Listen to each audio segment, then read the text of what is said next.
Journey into space. The BBC presents Jet Morgan in Operation Lunar.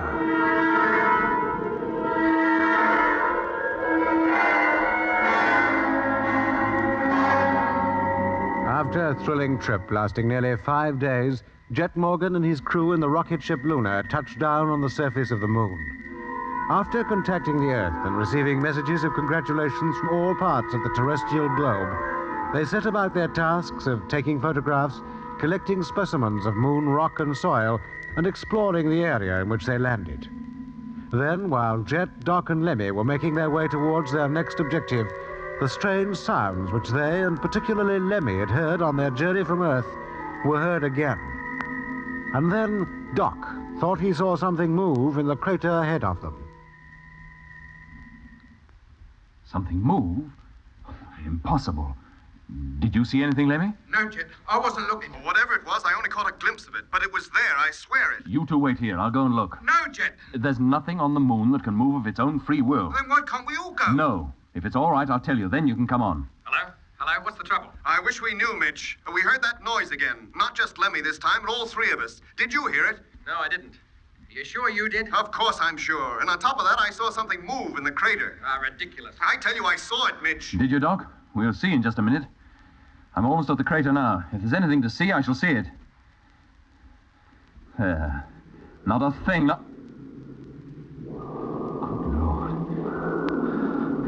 I could swear I've been through all this before. Hey, Doc. Huh? Seen this very crater before. Hello, Jet. Jet, hello. He must be in there somewhere. But there's no sign of him. The crater's empty. Look for him, Lemmy. Look for him. Look and keep looking. Keep looking. Keep looking. And look hard. Concentrate. Observe the mountains that border the bay. Observe the smooth floor of the bay itself. Well, do you see it? Yes, Uncle Hector. Do you see the promontories, Heraclides and Laplace?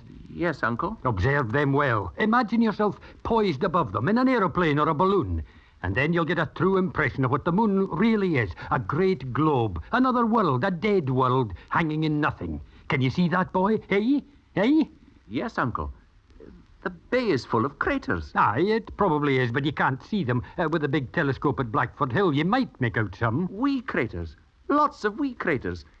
And one is wide and shallow like a dish. What are you talking about, boy? Which one? The one near the ship. What ship? The spaceship. I stood on the crater's rim and made my way down into it, and the floor was covered with silvery grey ash, soft underfoot like walking on a fresh fall of snow. What nonsense is this? I was there, on the moon. Young man, when I sit up half the night with you in this observatory, it's to further your education, not for you to utter such drivel. I know, but No Uncle... buts. Your head's full of rubbish. You're reading those stupid books and hearing the radio. There's no room left for sensible things. Spaceship, It's not rubbish, Uncle. Lots of people think it is, but it isn't. It's a scientific possibility. Is it a scientific possibility that you might try paying strict attention to what I'm telling you? Yes, Uncle. Space travel, when they can't even get the earthbound trains to run to time. Now, look again. Make a sketch of what you see, and only what you see. I want no imaginative drawing, just the plain facts. Yes, sir. Then get on with it, boy. Don't stare at me. Look into the eyepiece. Look. Take a good look. Look hard and long, and keep looking. Keep looking. Keep looking, Lemmy. Keep at it. Walk around the rim again. I am looking, Doc. I've been right round the rim 3 times now. No sign of him anywhere. Perhaps we'd better go down onto the floor. Hello, Doc. Lemmy? Hello, Mitch. You found him yet? No, not a sign. It's as though he just disappeared into thin air. Thin is right. Lemmy, you better come into the ship. What for? So I can go out and help Doc look for Jet. That's what for. There's 2 of us looking already. Lemmy, come in. If you're so keen to come out. I'm not stopping you. You know darn well I can't get out. Somebody has to be inside to work the airlock. Look, Mitch, why not use the televiewer? From up there in the nose, you'll be able to see further than we can. All right, Doc, but televiewers are Lemmy's province. He should be in here working it. All you have to do is to switch it on. Nothing complicated about All right, that. calm down, Lemmy. Mitch is just as worried as you are. Oh, I'm sorry, Doc. Something awful must have happened to Jet. Hey, Doc, Yes. is this a game? There's Jet in the crater, large as life. What? Jet! Jet! Hello, Lemmy. Doc, what are you doing here? I told you to wait until I called you to come on. Jet, boy! Are you all right? Of course I'm all right. If Doc did see anything in this crater, it's certainly not here now. Eh? But that was was nearly 3 hours ago. 3? What are you talking about? Can't be more than 5 minutes since I left you. Jet, what's happening to you? What's happening to me? What's happening to you? Look, come back to the ship, all of you. We'll try and straighten this out. What is happening? Somebody had better tell me. Mitch is right, Jet. We better go back. Something very strange is taking hold of us all. Yes, Jet, you'll be safer in there. Well, if you say so. I don't know what all this is about, but maybe when we do get inside, you'll give me some rational explanation. Well, now we're all here. What's up? What's up, he says? Jet, when you left us and walked towards that crater, Mitch called us up. That's right, I heard him. Well, both Lemmy and I instinctively turned towards the ship when we heard Mitch's voice. And when we turned back, you'd gone. Of course, by then I was making my way down to the crater floor. Yeah, that's what we thought. But you'd gone so quickly, we thought you must have fallen in, so we came running over. But when we got there, all we saw were your footprints in the dust. There was no sign of you. Is this a joke? Jet, what time did Doc come out to you? As far as I can remember, about 1,600 hours. And how much time do you think has passed since then? Not more than 10 minutes, I'd say. The time is now 18 hours, 47 minutes. What? Look at the clock, Jet. Then it must have happened. It wasn't just imagination. What wasn't? When I reached the crater, I had that extraordinary feeling that I'd been through it all before. You know, you must have experienced it. Yes, often. It seemed I knew every detail connected with that crater. I even knew what the floor consisted of and how it felt to walk on it. There's something funny going on. And then I remembered a night many years ago when I was a kid, and my great-uncle, who was also my tutor, was giving me a lesson in selenography. Selenography? Geography of the moon, Lemmy. Oh. We were studying the very area we're on now. He got furious with me because I said I could see craters that weren't even visible in the telescope. But I felt then that I'd already been on the moon. What did your uncle say to that? He said I'd been reading too many paperback books. You mean you really thought you'd been on the moon? At the time, I did. Afterwards, I thought I said it just to infuriate the old man. But just now, in the crater, it seemed so real. As though I'd gone back in time to relive that evening all over again. And then I heard you and Lemmy calling me, and then I saw you.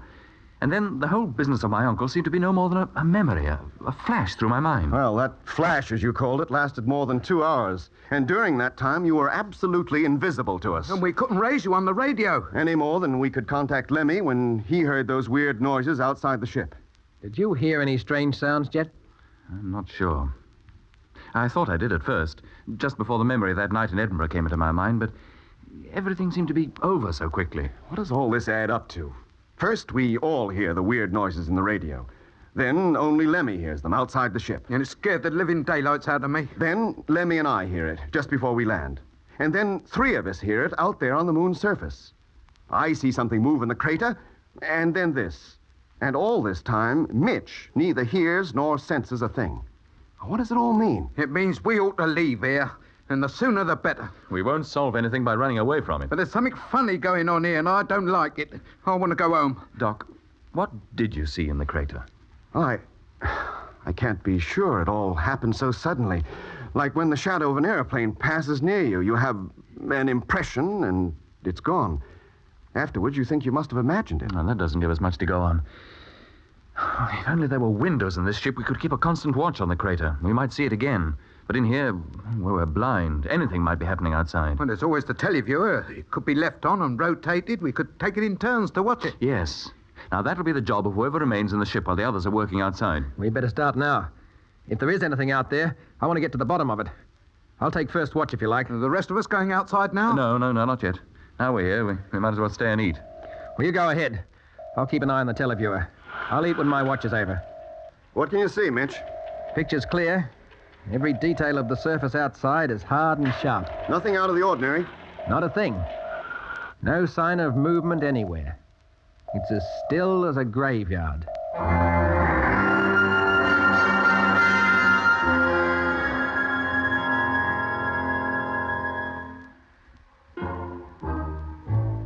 October 30th, 1965. It is now 13 Earth days since takeoff and 8 days since we landed on the moon. Since Jet's strange disappearance, nothing else unexpected has happened. While 3 of us are working outside, the 4th watches our every move on the televiewer screen. We never wander away from each other, at least not more than a few feet. and Jet has given strict orders that we keep the ship within sight at all times.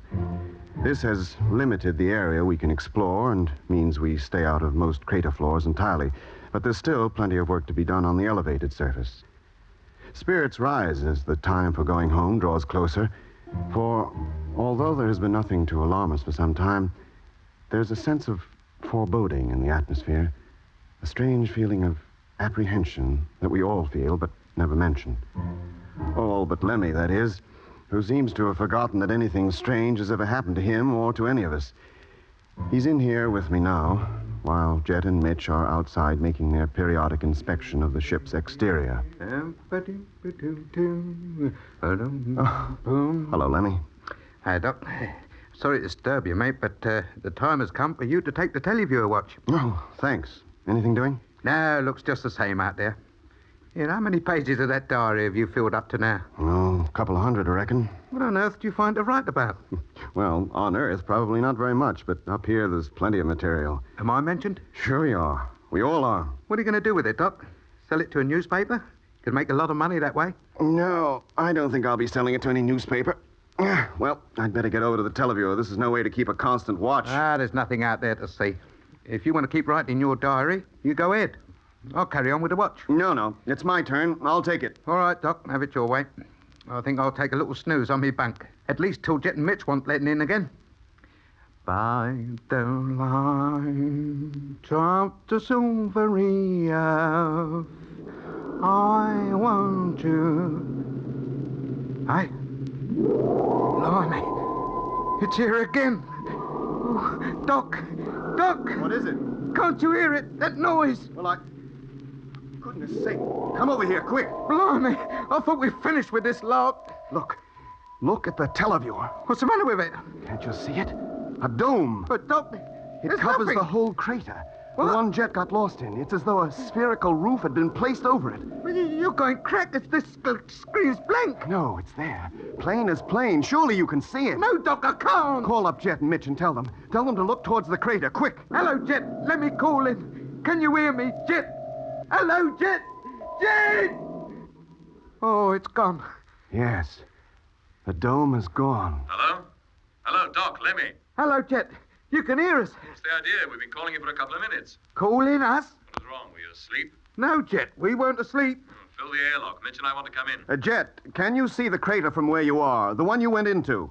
Yes, we can see it, Doc. Why? Does it look any different? Hey? No, just the same as usual. You sure, Jet? Of course we are. There's nothing different about anything that we can see from here. Oh. All right, close the door and fill the airlock. Let me let them in. Yeah, main door closing. Stand by.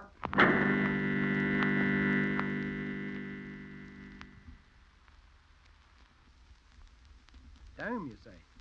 Large enough to cover the whole crater? Yes. It must have appeared while Lemmy and I were changing over watches. It wasn't there when I left the screen. It was certainly there when I reached it. It must have been visible all the time we were in the airlock and had our backs to the door. Why didn't you tell us about it sooner? If it was there, we might have seen it. We tried to, but it's always the same when that weird music's around. The radio never seems to work. We've got to get to the bottom of this. Find out what it all means. Easier said than done. Well, Doc, you can start by making a drawing of what you saw, with as much detail as you can remember, but only what you remember. Okay. We don't want an imaginative drawing, just the plain facts. Now, while you're doing it, Mitch and I will watch the televiewer screen, see if anything else turns up. Come on, Mitch. Hey, Doc, did you switch the televiewer off?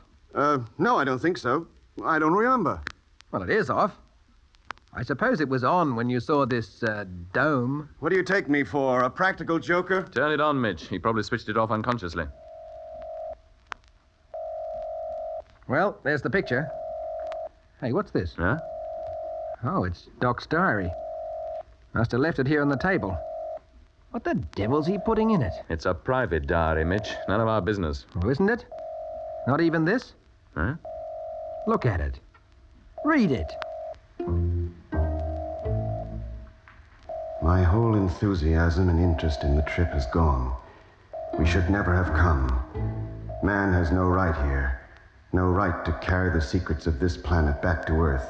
Back to terrestrial beings who can neither understand them nor appreciate them and, in consequence, will only attempt to destroy them. Rip them to pieces. Tear them apart, as they have already begun to destroy their own planet. Far better that we should die and never return. And this is a good place to die.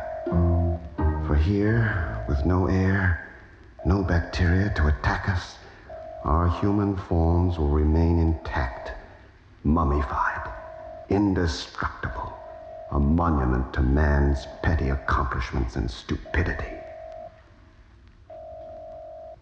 Did the doc write that? Well, it's his handwriting, isn't it? Yes, but... We'll tackle him with it later. What does he think he's doing? Does he want to demoralize all of us? I don't know, Mitch. I don't know anything anymore.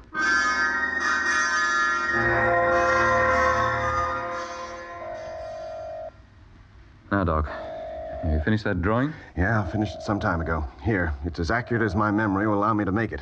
The dome seemed to be made of some transparent material, and the low circular wall that supports the dome seems to have been erected on the crater's rim. It fits the rim exactly. A circular wall? Come to think of it, that crater is circular. What craters on the moon aren't? But this one is exactly so. The sides haven't crumbled and fallen into the bottom as most of the other craters seem to have done. What did the walls seem to be made of, Doc? I don't know. Some kind of metal, maybe. It had a smooth surface, certainly not made of bricks or anything like that. And there were no doors or seams that I could see. Well, it's a curious object, all right, but it doesn't tell us much. Nothing like so much as Doc's diary tells us. What do you mean? This is what I mean. What you wrote here today and then left lying around for all of us to read. What are you trying to do? Demoralize all of us? I don't know what you're talking about. You made it plain enough in here. You want us to know you've lost all enthusiasm for this trip, that we should stay up here, die up here. Have you gone crazy? No, but maybe you have. What with domes over craters and then this. Let me see it. Well? I didn't write this. It's your handwriting, isn't it? Yes, but I... Then what did you write? Show me. Go on. What I wrote isn't here. Ah! I merely recorded the normal events of the day. I give you my word, Mitch. I don't want it. You saying I'm a liar? Well, if that's how you want to put it, yes, I am. Now, hold on there, Mitch. You hold on yourself. Shut up. What else is he? There's the book. Shut up. Blimey. Nobody's calling anybody anything. We're going to get to the bottom of this calmly and without insulting each other.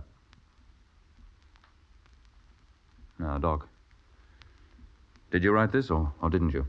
Well, if I did, this is the first time I realized it. Then what did you write? I just told you, the normal... Doc, were any of the thoughts expressed on that page in your mind while you were writing? Yes. Yes, I suppose they were, but they weren't important. Ideas like that must have passed through the minds of all of us. It happens to everybody. You think of things you have no intention of doing, would hate to do, in fact. Like when you're in a car and the sudden fear of a possible accident strikes you, or when you make an air trip. But you don't have the accident. No, that's what those thoughts were like. But I'd no idea I put them down. I would have sworn on my life that I just wrote about the work. How many days we'd been here, the date, the time. Nothing like that on this page. There is on yesterday's page, I grant you that. Give him back the book, Mitch. Eh? Give it to him. To go on writing this drivel? I said give it to him. Huh. Thanks, Mitch. And Doc, Yes? whatever anybody else thinks, I believe you. Thanks. You believe him? And why not? The things that have been happening to us since we've landed here, I'd believe anything. You would, eh? Well, I don't. Nothing's happened to me. It's you that's crazy, all of you. Cut it out, Mitch. That's it. You're all going crackers. All but you. You're the only one still in step. We're all crazy but you. Ah, I get it now. The whole thing's a conspiracy. Something the three of you have cooked up to try and send me crazy. So when I get back to Earth, I'll be considered unfit to make any further trips. Mitch. Then the field is clear for you. The exploration of space, the glory of it is all yours. While I, who designed this ship and built her, kick my heels back on the deck there, watching you going and coming. But you won't do it. Mitch, don't talk I'll such see nonsense. you don't. You can stay here, all of you. Die here, like Doc says. I'll take the ship back on my own. Tell them you wandered off into the mountains, got lost, or fell down a crevice. Mitch. Got eaten up by a dragon. They'd like that. That'll make a good story. Oh. Jeff. Help me get him onto his bunk. Yeah. Teleview clear. Nothing to report. Mitch, you all right? What happened? I hit you, Mitch. I had to. You were raving like a lunatic. Oh, I'm sorry, Jet. If I do that again, you hit me again. What are we going to do, Jet? Exactly what we came up here to do. But what's the explanation of all this? I don't know. The only thing I can think of is that something is getting at us. What? Getting at our minds in different ways. Lemmy hears music and it scares him, makes him feel he wants to go back home. You see things, unexplainable things, and write things in your diary you don't intend. And Mitch? He seems immune to the whole business, except when we talk about it, and then look what happens to him. You really think there's something working on us, against us?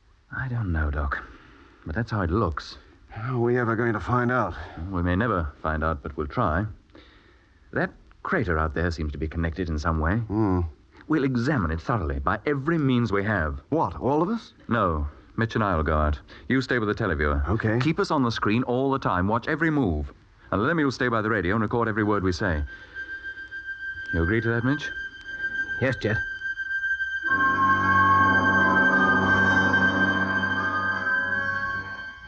Hello, Doc. Can you still see us? Yes? Mitch and I are going to separate now. We'll make our way down onto the floor and walk towards each other, facing each other all the time. Right. Here I go. Keep talking, Doc. Let's not lose contact. Can see you both walking round rim. Mitch now on eastern side. Jet on western. Now approaching area where crater floor comes into view of camera. This far enough, Jet? Yes, Mitch, let's go down. Hey, What is it? the crater. The crater's radioactive. Yeah, I can hear it. Quite strong, too. Would it be the dust or the floor underneath? Can't tell. May be able to later. Jet and Mitch now on crater floor, approaching each other. Getting stronger. Hey, Mitch, hear anything? Getting stronger still. Mitch, do you hear anything besides the counter? Building up fast. Needles going like mad. Hello, Earth. What was that? Hello, Earth. Spaceship X4372, Venus to Earth calling. Over. Lemmy, is that you? Hello, spaceship X4372, receiving you. Over. What on earth? Hello? Takeoff satisfactory. Position and velocity as per schedule. Over. Hello? Thank you, Venus. Next call will be at 1 Earth hour. That is all. Hello, Mitch? Lemmy, Doc, can you hear me? Hello, Jet. What's the trouble? Hello, Jet. Hello. Hello, Doc. Oh, watch where you're going. You're walking at right angles to the correct line. You've gone out of camera range. Sorry, Doc. I'll put it right. What's up, Jet? Lost your sense of direction? Yes, Mitch. But not in the way you mean. And then I heard a spaceship that just left Venus call up Earth and give his position. What? Yes, Mitch. But that's not likely to happen for years. 50, 100, maybe 200. I heard it. And at the same time, the whole bay seemed to be full of structures. Radio masts, rocket platforms, and vehicles like tanks which were speeding along well-made roads. The bay was full of movement, as though a lunar base was already built and in full working order. It was, well, it was like a glimpse into the future. Yes, that was what it must have been. Just as a few hours ago, I must have had a glimpse into the past. Let's go home. I don't like it here. We're not going home. None of us has been hurt, not physically. These moments are rare, only just a few seconds. We can't leave the job half done. No, Mitch, we can't. We'll carry on. Whatever it is that's got hold of us, whatever it's trying to do, it won't stop us. It won't drive us off, not until we're good and ready to go. Is that agreed? Agreed. Sure, agreed. Lemmy? Agreed. We'll leave that crater alone. From now on, nobody's to go within 100 yards of it. That clear? It'll be a pleasure. Well, let's get started. Back to normal routine. Well, that's that. Everything aboard, I hope. How about it, Doc? All complete. I don't think we left anything behind. Motor, Mitch? All set. Well, get onto your couches. Strap yourselves in. There we go. Well, it wasn't so bad after all, was it? Yeah, Rick, they must have heard us say nothing would stop us. They gave up trying. It, or whatever it was. I'm beginning to think we must have dreamt the whole business. Yeah. Dome, music, everything. A whole week, undisturbed. And now we're going home to dear old Mother Earth and Becky. Switch on the televiewer, Lemmy. Let's take a last look round before we leave. Televiewer on. Goodbye, Moon. Thanks for the use of the bay. Yeah, shadow's creeping up fast. Moon must look almost a crescent to the folks back home. Ah, look. There's the flag we raised the day we landed. Yeah. Looks lonely, doesn't it? Yeah, lonely's right. Especially without the tiniest breath of wind to disturb her. No, she just hangs limp against the pole. Doesn't move. Switch her off, Lemmy. Switch on stern view. Stern view on. All set? All set? Yeah. Doc, gyro. Gyro, Stand by for count-off. we're going home. But we'll be back. Firing in 15 seconds. Piccadilly, here I come. 10.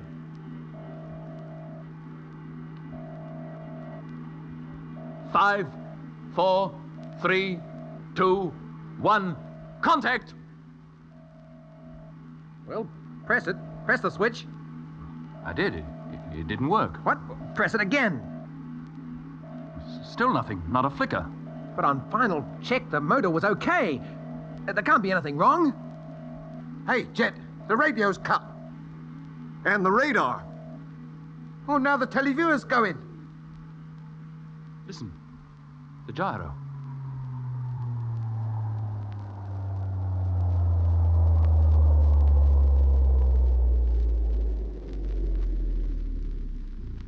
It stopped. Everything stopped. There's not a thing in the ship that works. You've been listening to Episode 3 of Journey into Space, with Andrew Folds as Jet Morgan, Alfie Bass as Lemmy, Guy Kingsley Pointer as Doc, and David Williams as Mitch. Other parts were played by David Jacobs and Duncan McIntyre. The orchestra was conducted by Van Phillips, who also composed the music. Journey into Space was written and produced for the BBC by Charles Chilton.